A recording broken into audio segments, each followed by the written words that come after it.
बड़ी खबर इस वक्त हमारे पास आ रही है सूत्रों के हवाले से कि आखिरकार जिसकी तलाश चल रही थी वो ब्लैक बॉक्स मिल चुका है। इस घटना स्थल पर विमान की पूरी जांच यहां पर चल रही थी। अलग अलग एजेंसियां यहां पर जांच कर रही थी। एयर इंडिया की तरफ से लोग यहां पर जांच कर रहे थे, डीजीसीए के लोग यहां पर जांच कर रहे थे। उसके साथ साथ गुजरात सरकार की तरफ से भी एनडीआरएफ की टीमें यहां पर लगाई गई थी। और अभी थोड़ी देर पहले जानकारी मिली है कि शायद ब्लैक बॉक्स मिल चुका है। अमित भारद्वाज, कितनी बड़ी घटना हम ये माने और वक्त लगा है, क्योंकि हम मैं इस अंदर जहां पर यह हादसा हुआ है वहां पर मैं गया था। मैंने देखा कि जो प्लेन के टेल के हिस्से में ब्लैक बॉक्स रहता है। तो क्या खबर इस वक्त हमारे पास ब्लैक बॉक्स मिल चुका है? साहिल, ये एक्सक्लूसिव ब्रेकिंग है आज तक पे, जो हम सुबह से ही या कल से ही सवाल उठा रहे थे कि जो सच्चाई है एक्सीडेंट की, आखिरकार आखिरी के 2 मिनटों में AI 171 में क्या हुआ। जब पायलट ने मे डे कॉल किया, उसके बाद ATC से संपर्क टूट गया और उस बीच क्या हुआ, फिर कैसे AI 171 गिरा, दुर्घटनाग्रस्त हुआ, इन सब की सच्चाई उस ब्लैक बॉक्स में रिकॉर्डेड है। और ब्लैक बॉक्स कहां है, ये सवाल कल से बना हुआ था। लेकिन इस वक्त एक्सक्लूसिव ब्रेकिंग आज तक पे ये है कि ब्लैक बॉक्स की रिकवरी हो गई है। इस ब्लैक बॉक्स की रिकवरी उसी साइट से हुई है, BJ मेडिकल कॉलेज हॉस्टल की साइट से हुई है। मिनिस्ट्री ऑफ सिविल एविएशन के सोर्सेज ने हमें पुख्ता जानकारी दी है कि ब्लैक बॉक्स को रूफ टॉप से यानी कि छत से रिकवर किया गया है। और फिलहाल ब्लैक बॉक्स को AAIB यानी कि एयरक्राफ्ट एक्सीडेंट इन्वेस्टिगेशन ब्यूरो की टीम के जिम्मे दे दिया गया है। राज्य सरकार के 40 लोगों की टीम AAIB की मदद कर रही थी इस पूरे ऑपरेशन में। और बहुत ज्यादा वक्त नहीं लगा है साहिल, ये भी हमें अपने दर्शकों को बता देना चाहिए। इस वक्त मैं इसलिए कह रहा हूं क्योंकि कल देर रात तक पहले रिलीफ का काम पूरा किया जा रहा था। यहां AAIB की इन्वेस्टिगेशन की टीम भले ही पहुंच गई थी, लेकिन उनका फोकस था रिलीफ और रेस्क्यू। कल मिडनाइट में जब मध्य रात्रि में ये पूरा ऑपरेशन खत्म हुआ, उसके बाद आज से जो इक्विपमेंट है या जो मटेरियल है उसको इकट्ठा करने की प्रक्रिया शुरू हुई थी। और इस वक्त की सबसे बड़ी जानकारी और राहत भरी जानकारी मैं कहूंगा, क्योंकि इसी ब्लैक बॉक्स से सारा सीक्वेंस क्लियर होगा कि आखिरकार किस तरह से फ्लाइट में दोनों इंजन्स क्या बंद हो गए, क्यों थर्स्ट नहीं मिला और क्यों पायलट ने जब टेक ऑफ किया तो अगले 2 मिनट के अंदर ही विमान दुर्घटनाग्रस्त हो गया। 241 लोगों की मौत हुई इसमें जो विमान के अंदर थे। तो वो सारे राज ब्लैक बॉक्स के अंदर हैं साहिल, और वो अब AAIB के टीम के पास है। 3 चीजें इंपॉर्टेंट है और इसलिए मैं चाहता हूं कि अमित आप थोड़ी और जानकारी इसके बारे में दें, क्योंकि इन्वेस्टिगेशन के प्रोसेस में डेटा कलेक्शन सबसे अहम हिस्सा होता है, जिसमें ब्लैक बॉक्स की भूमिका सबसे बड़ी रहेगी। लेकिन उसके साथ साथ cockpit voice recorder, flight data recorders और उसके साथ साथ जो रडार डेटा है और ट्रैफिक कम्युनिकेशन, इसमें से ट्रैफिक कंट्रोल कम्युनिकेशन के बारे में पहले दिन से हमारे पास जानकारी है। लेकिन जो बाकी जानकारी है उसको लेकर भी क्या कोई अपडेट हम कह सकते हैं और ब्लैक बॉक्स से क्या उम्मीद जानकारी की उम्मीद हम रख सकें? साहिल, देखिए 2 चीजें बड़ी डेवलपमेंट जरूर हुई है इस वक्त। एक तो जो इमरजेंसी लोकेटर होता है, जो ट्रांसमिट करता है आपकी लोकेशन को आमतौर पे, क्योंकि ये शहरी इलाके में इस तरह की दुर्घटना हुई थी। लेकिन अगर जहाज किसी दूर इलाके में जाके गिरता है, नो मैंस लैंड में गिरता है, तो आप उस जहाज की लोकेशन को कैसे आइडेंटिफाई करेंगे, इसके लिए इमरजेंसी लोकेटर होता है जहाज के अंदर, वो मिला है। और इसके बाद अभी जो हम फिलहाल ताजा जानकारी एक्सक्लूसिव ब्रेकिंग आज तक पे कर रहे हैं वो ये है कि AAIB के हाथ में ब्लैक बॉक्स आ गया है। तो यानी कि अब आपके पास टाइमलाइन है पूरी साहिल कि किस तरह से 2 मिनट का जो पूरा समय था जहाज के अंदर, वो क्या कुछ उसके अंदर घटित हुआ, ये सब कुछ ब्लैक बॉक्स के अंदर रिकॉर्डेड है। और इसको अपने दर्शकों के लिए अगर हम और ब्रेक डाउन करें तो देखिए, एक 38 पे फ्लाइट एयर इंडिया की ड्रीम लाइनर अहमदाबाद के एयरपोर्ट से उड़ान लेती है। एक 39 पे मे डे का कॉल करते हैं पायलट कॉकपिट के अंदर से, और उसके बाद ATC उनसे तुरंत संपर्क करता है, सवाल पूछता है कि क्या हो रहा है, लेकिन सामने से कोई जवाब नहीं आता है। हाँ, जवाब में अहमदाबाद की आसमान में एक बहुत बड़ा आग का गोला दिखाई देता है, जिसका मतलब था AI 171 दुर्घटनाग्रस्त हो गया है। तो उस अगले 60 सेकंड के अंदर क्या हुआ, क्या इमरजेंसी कॉल्स हुए, क्या अनाउंसमेंट किया कॉकपिट के अंदर क्या माहौल था, ये सारे डॉट्स इस ब्लैक बॉक्स से कनेक्ट होगा तो एक बड़ी सफलता जरूर हम कहेंगे और हमारे जो एजेंसीज हैं उनके द्वारा। साहिल, लोगों की जानकारी के लिए कि इस तरीके के हादसे की जांच में काफी समय लगता है। ऐसा मतलब नहीं है कि ब्लैक बॉक्स मिल गया तो तुरंत 2 दिन में पता चल पाएगा कि आखिरकार क्या हुआ था, क्योंकि ये बात हमें भूलनी नहीं चाहिए कि 242 में से केवल एक व्यक्ति अपनी जान बचा पाया है और उसका जो बयान है उससे कुछ खास बातें अब तक साफ नहीं हुई है। एयरलाइंस इन्वेस्टिगेशन में, हादसे के इन्वेस्टिगेशन में विटनेसेस के स्टेटमेंट्स भी काफी अहमियत रखते हैं, लेकिन उसके साथ साथ जो लोकेटर जिस तरीके से मिला है, ब्रिजेश हमारे साथ में जुड़े हुए हैं, लोकेटर जिस तरीके से मिला है उससे भी क्या जानकारी मिले, और उसके साथ साथ एटीएस की टीमें भी हमको यहां पर दिखाई दी थी, क्या मतलब निकाला जाए? सर देखिए, जो ट्रैकर पहले मिला था वो कॉरपोरेशन की जो टीम थी, फायर विभाग की, दमकल विभाग की टीम, उसने वो ट्रैकर ढूंढा था, जिसको जो है वो साफ तौर पे कहा गया कि ये जो है वो ट्रैकर है। डीजीसीए और जो टेक्निकल टीम है उसने कहा कि ये जो ट्रैकर है वो ट्रैकर ये ब्लैक बॉक्स नहीं है, ट्रैकर था। तो ट्रैकर से जो है वो लोकेशन का सिग्नल मिलता है कि कहाँ पे ये हादसा हुआ और किस तरह जो है कहाँ पे इसका मलबा है, तो वो ट्रैकर जो था उससे वो जानकारी मिलती है। एटीएस की टीम जो है सुबह से यहाँ पे छानबीन कर रही है, अभी भी मौजूद है मौके पर।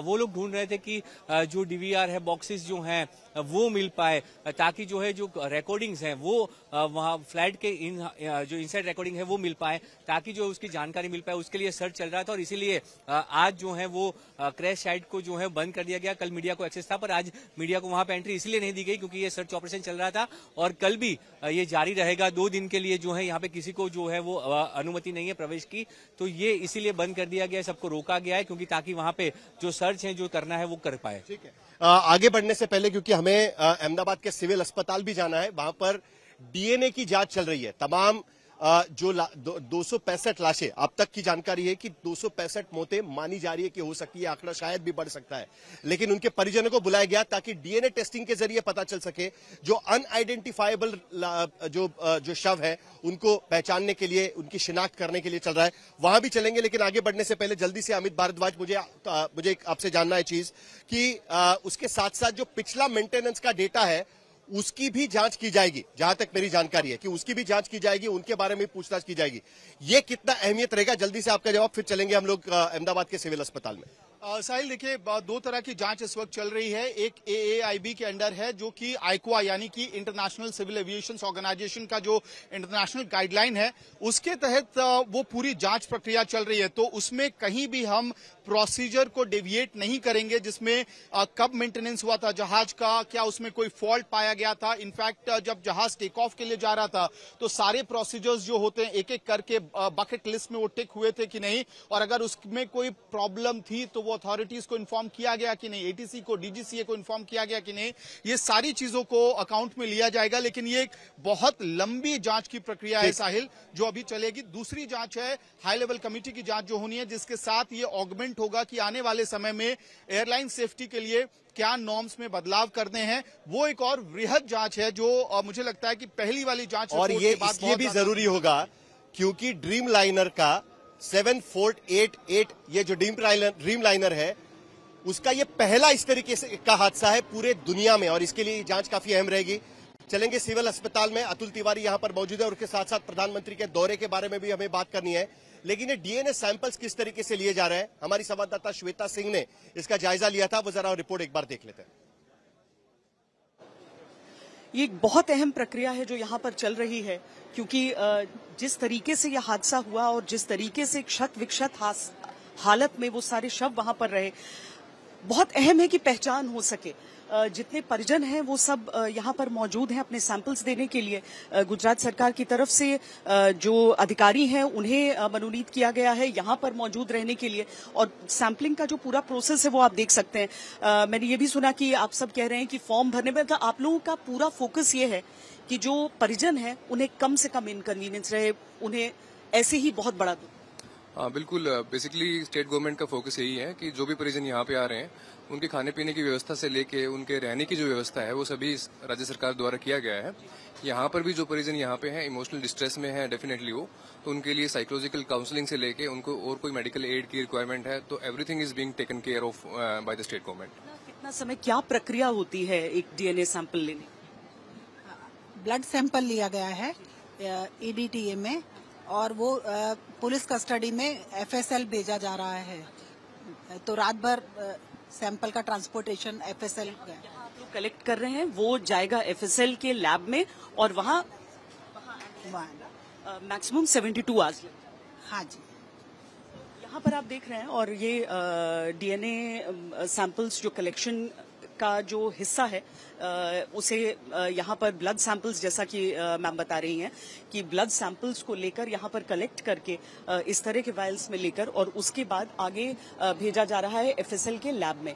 FSL के लैब में जाकर इसकी टेस्टिंग होगी और मिलान होगा एक तरीके से, ताकि ये पता चल सके कि जो रिलेटिव्स आकर यहाँ पर अपने सैंपल दे रहे हैं वो मैच कर रहा है, और उसके बाद जल्द से जल्द वो पार्थिव शरीर यहाँ पर सौंप दिए जाएं उनके परिजनों को। कैमरा पर्सन सैयद मोहसिन के साथ श्वेता सिंह, अहमदाबाद, आज तक। कल रात से ही परिजनों का आना शुरू हो चुका है और उनके लिए एक अलग से व्यवस्था की गई थी अहमदाबाद के एयरपोर्ट पर, और सुबह से सिविल अस्पताल में एक अलग इलाका खोला गया है जहां पर उस सेक्शन में DNA की जांच चल रही है। और अतुल तिवारी इस वक्त वहां पर मौजूद है। अतुल, अभी की जानकारी हम क्या कह सकते हैं, क्योंकि जो जानकारी अब तक मिली थी 216 सैंपल कलेक्ट किए गए थे, लेकिन माना जा रहा है कि 32 से 48 घंटे 72 घंटे भी लग सकते हैं। तो कितने सैंपल्स कलेक्ट किए गए और इसके बारे में भी जानकारी दे कि ये शिनाख्त होने में कितना समय लग सकता है। अतुल। बिल्कुल, कल शाम 6 बजे से DNA सैंपल कलेक्ट करने की जो घोषणा है वो गुजरात के स्वास्थ्य विभाग की तरफ से कर दी गई थी, और सिविल कैंपस के अंदर जो BJ मेडिकल कॉलेज आई हुई है, मेरे पीछे की तरफ की तस्वीर मैं आपको दिखाऊंगा। फिलहाल अंदर की तरफ किसी को प्रवेश अभी फिलहाल नहीं दिया जा रहा है। जो भी DNA सैंपल के लिए जो लोग मृतक हैं और उनके जो भी स्वजन यहाँ पे पहुंच रहे हैं जिन्हें DNA सैंपल देना है, उनको ही अंदर की तरफ प्रवेश दिया जा रहा है। अब तक 216 जितने लोगों के DNA सैंपल कलेक्ट कर लिए गए हैं। गुजरात के स्वास्थ्य विभाग की तरफ से अब तक जो जानकारी भी दी गई है उसके मुताबिक ये भी कहा गया है कि 1000 जितने जो DNA सैंपल है उसका टेस्टिंग करना पड़ेगा, और ये जो DNA सैंपल का जो टेस्टिंग है उसका जो भी रिपोर्ट है वो आने में 72 घंटे जितना वक्त भी लग सकता है। 6 अलग अलग जो दौर हैं वहां से पूरे सैंपल को गुजरना रहता है, और खास करके बात की जाए तो BJ मेडिकल कॉलेज में सैंपल कलेक्शन का यहाँ पे काम हो रहा है, लेकिन जो टेस्टिंग होगा वो नेशनल फॉरेंसिक साइंस यूनिवर्सिटी में होगा, यानी कि गांधीनगर में होगा।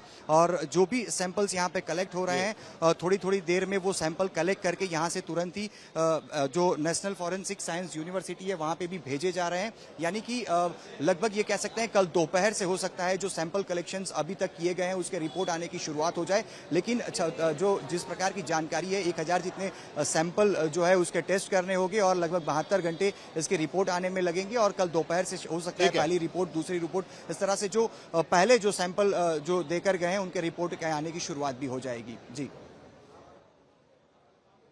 और यही वजह है कि अमित शाह जब अहमदाबाद आए थे कल रात को, और तब उन्होंने कहा था कि 72 घंटे का समय लग सकता है, और अभी भी कई शव ऐसे हैं कि जो अनआइडेंटिफाइड है और एक ही जरिया है उनकी शिनाख्त करने का कि DNA सैंपल्स लिए जाए और उसके जरिए मैच करके यह तय किया जाए कि कौन किसका रिश्तेदार है, और इसके लिए उतना समय लग सकता है।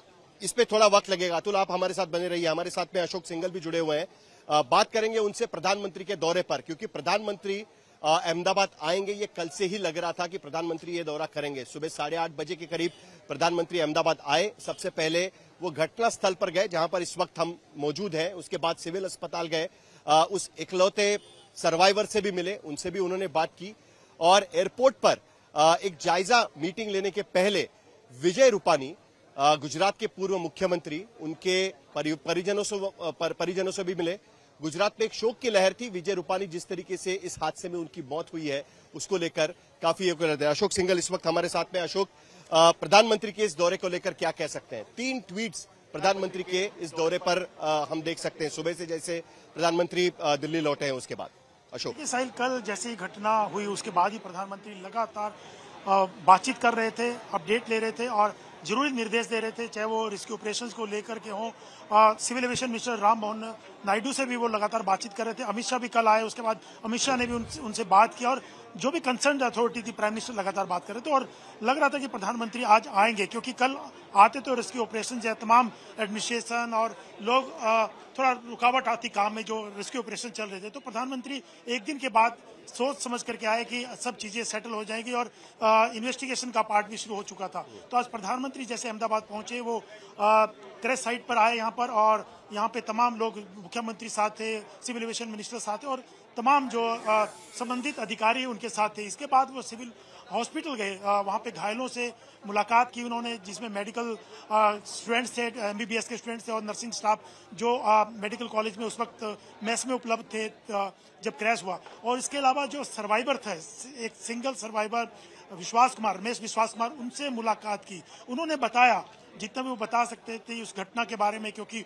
वो तमाम गवाह हैं उसके अंदर जो हुआ कि क्या अंदर चल रहा था उस वक्त, उनसे बात की। उसके बाद प्रधानमंत्री ने एयरपोर्ट में विजय रूपानी की फैमिली से बात की। अंजलि बहन रूपानी जो उनकी पत्नी है, जिनसे मिलने के लिए उनकी बेटी और लंदन में रहते हैं, पत्नी कुछ दिन पहले गई थी, उनसे मिलने के लिए वो वहां जा रहे थे लेकिन नहीं पहुंच पाए। आज वो सुबह पहुंचे और प्रधानमंत्री ने उनसे मुलाकात की और अपने पुराने संबंधों को विजय रूपानी के साथ उन्होंने शेयर किया मिलने के बाद। और दूसरा, साहिल, एयरपोर्ट पे भी उन्होंने मीटिंग ली और ब्रीफ किया। तमाम अथॉरिटीज ने, तमाम प्रशासन ने इस पूरे ऑपरेशंस के बारे में, इन्वेस्टिगेशन के बारे में, और प्रधानमंत्री ने उन सबको जरूरी निर्देश भी दिए।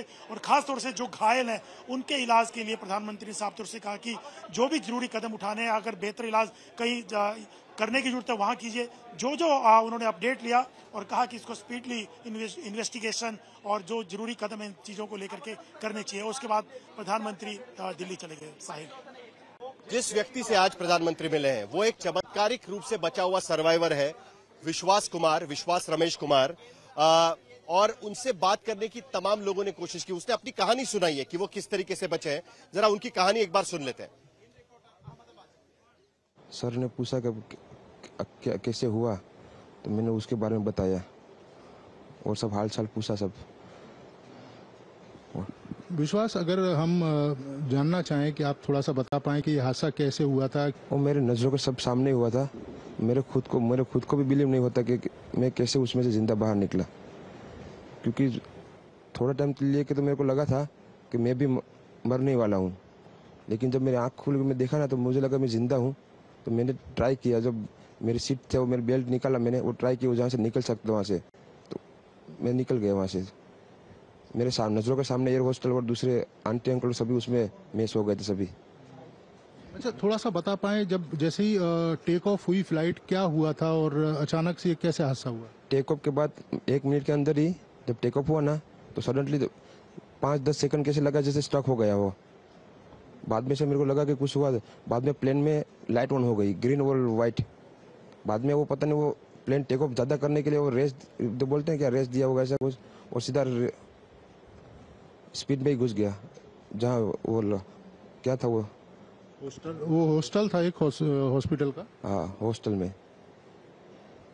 और सब सामने सब हुआ नहीं, क्योंकि आई थिंक मेरे को जब मैं जो साइड पे था ना, वो साइड हॉस्टल पे नहीं लैंड हुई थी। हॉस्टल के जो ग्राउंड फ्लोर है ना, जैसे नीचे, वहाँ लैंड हुई थी। तो मुझे दूसरे के बारे में मेरे को पता नहीं, लेकिन मैं जहाँ लैंड हुआ था ना, वो नीचे की साइड थी।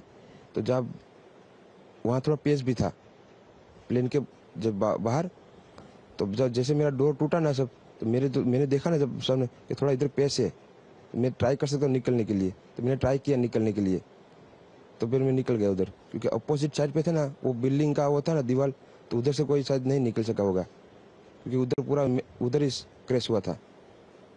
मैं जो जहाँ था वहाँ ही थोड़ा पेस था। फिर भी मेरे पता नहीं मैं कैसे बचा हूँ, क्योंकि मेरे नज़र के सामने ही सब 2 एयर होस्टल वो अंकल आंटी सब उधर ही सब।